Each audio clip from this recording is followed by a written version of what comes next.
पाक सरजमीन के अमन को फिर किसी की नज़र लगी है। रोशनियों का शहर कराची धमाके से लर्जा है। इस बार निशाना शहर की सबसे बड़ी और पुरानी दर्सगाह जामिया कराची बनी है, जहाँ खातून खुदकुश हमलावर ने चीनी असातिज़ा की गाड़ी के करीब खुद को धमाके से उड़ाया। हमले में 3 चीनी असातिज़ा समेत 4 अफराद जान से गए। दहशत गर्दी के इस वाक़े ने सिक्योरिटी इदारों की कारकर्दगी पर सवालिया निशान लगाए हैं। लेकिन पाकिस्तान में चीनी शहरियों पर हमले का ये पहला वाक़या तो नहीं है। सिर्फ एक साल में चीनी शहरियों को कई बार निशाना बनाया गया है। गुज़िश्ता साल 21 अप्रैल को कोयटा के सरीना होटल की पार्किंग में धमाका हुआ था। हमले के वक्त चीनी सफ़ीर होटल में मौजूद थे, लेकिन वो खुशकिस्मती से महफूज रहे थे। हमले में 5 अफराद जाँ बहक और 1 दर्जन से ज़ायद ज़ख्मी हुए थे। 14 जुलाई 2021 कोहिस्तान में दासू हाइड्रो पावर प्रोजेक्ट की बस पर हमला किया गया था, जिसमें 9 चीनी शहरियों समेत 12 अफराद जान से गए थे।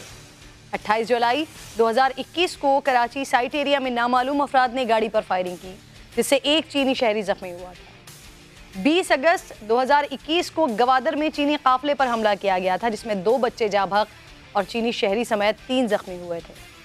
हमलों के बाद चीन की जानिब से सख्त रद्द अमल दिया गया और उस वक्त के वज़ीर दाखिला शेख रशीद ने चीनी नाराज़गी का एतराफ़ भी किया। शायद इसीलिए नाज़रीन फिर मौजूदा वज़ीर आज़म शहबाज शरीफ साहब फ़ौरन चाइनीज़ सिफारत खाने पहुँचे हैं और वहाँ जाकर उन्होंने अफसोस का इज़हार किया। अहमद रहमान मुझे ज्वाइन कर चुके हैं इस वक्त प्रोग्राम में।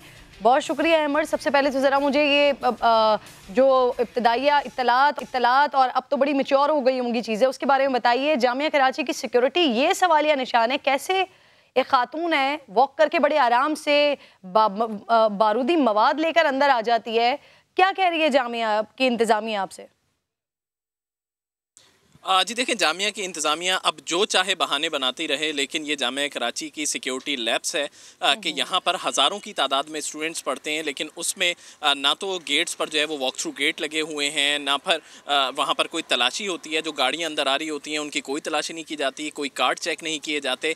जो हम स्पॉट पे गए भी थे, जो मस्कन चौरंगी का जो गेट है उसके बारे में ये कहा जा रहा है कि उसी गेट से ये खातून हमलावर एक रक्शे में सवार हुई हैं और इनके साथ एक और ख़ातून भी थी, वहीं से एंटर हुई हैं और उसके बाद ये यहाँ पर पहुँची हैं जहाँ पर ये धमाका हुआ है। चीनी लैंग्वेज सेंटर है ये, इसी जगह पर जो है वो पहुँची हैं। बाकायदा रक्शे से उतरती हैं, 5 मिनट तक यहाँ पर खड़ी रहती हैं, इस वैन का इंतज़ार करती हैं कि वैन यहाँ पर आए और उसके बाद वो उससे आकर जो है वो टकराती हैं। तो जामिया का सिक्योरिटी लैब्स पूरी तरह से है, मतलब दरवाज़ों पर कोई गेट वॉक थ्रू गेट्स नहीं है, कोई तलाशी नहीं ली जाती है। फिर मैं आपको दिखाऊँ कि ये वो स्पॉट है जहाँ पर वो खातून है वो खड़ी होती हैं और इंतज़ार करती हैं। जब ये गाड़ी जो है वो इस जानिब से आती है और यहाँ पर आकर रुकती है, ये मेन गेट है असल में इस लैंग्वेज सेंटर का, तो वो खातून जो है वो इस जानिब जो है वो आके टकराती हैं, यानी कि ये जो ड्राइविंग वाली सीट है उसके बैक साइड वाले दरवाजे से टकराती हैं। और इसमें कितने ज़्यादा बॉल बेरिंग्स इस्तेमाल किए गए किरण, कि आप ये देखें कि तमाम जगहों पर जो है वो सुराख ही सुराख हैं।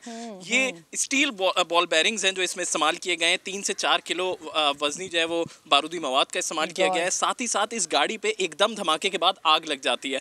ये एक बड़ी सेंसिटिव चीज़ थी कि C4 केमिकल का इसमें इस्तेमाल किया गया। अब्बास टाउन धमाके में माजी में C4 केमिकल इस्तेमाल किया गया था, जिसमें धमाके के फ़ौरन बाद आग लग गई थी। और एक बार आज ये इस्तेमाल किया गया है कि जिसमें धमाका हुआ और उसके फ़ौरन बाद जो है वो गाड़ी में आग लग गई। काफ़ी देर जब तफ्तीशी हुक्काम यहाँ पर पहुँचे तो वो डिसाइड नहीं कर पा रहे थे धमाका किस चीज़ का है। उसकी वजह ये थी कि खुदकुश हमलावर की जिस्म के आज़ा जो है वो बड़े आसानी से वैसे मिल जाते हैं, लेकिन C4 केमिकल होने की वजह से आग इतनी शदीद लगी कि जो आज़ा थे वो मिल नहीं पा रहे थे पुलिस हुक्काम को, क्योंकि गाड़ी के पुर्जे भी थे।